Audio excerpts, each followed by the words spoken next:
Bonjour, je vais corriger l'exercice 2 du TD13. Donc c'est un petit exercice où on va simplement mettre en œuvre la définition de la compressibilité isotherme.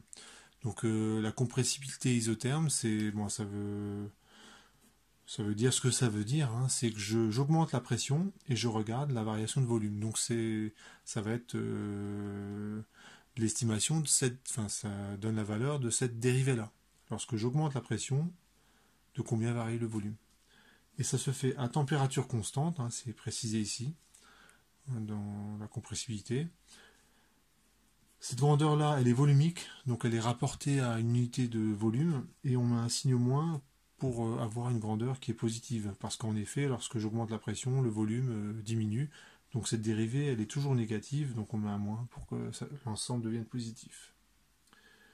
Ce que j'écris maintenant, c'est la différentielle de V.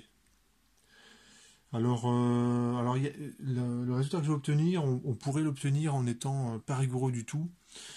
Donc c'est pas bien parce que on finit par ça finit par poser problème quand même quand on n'est pas rigoureux du tout. Mais c'est vrai que c'est des petits raccourcis pas mal quand même. Le D de V, le D rond V là, hop, je dis que c'est D de V. Le D rond P, je dis que c'est D de P. Et je fais le truc interdit, c'est que le D de P, hop, je le mets là. Et j'ai D de V directement. Je vais essayer d'être un petit peu plus rigoureux. Le volume, je vais supposer que c'est une fonction de la température et de la pression. J'écris la différentielle. Donc c'est D de V sur D de P à T constant D de P. Donc je fais varier P à T constant. Et la variation du volume a aussi une contribution. Cette fois-ci, c'est la température qui varie.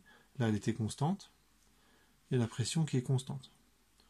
Donc c'est une différentielle. Donc j'écris ce genre de truc depuis le début de l'année, sauf que je ne précisais pas en début d'année quelle était la variable constante, hein, parce que bon, comme c'était le début d'année, je ne voulais pas alourdir les notations. On suppose dans l'exercice que la température est constante et j'ai mon résultat. Ici, je reconnais la même dérivée partielle.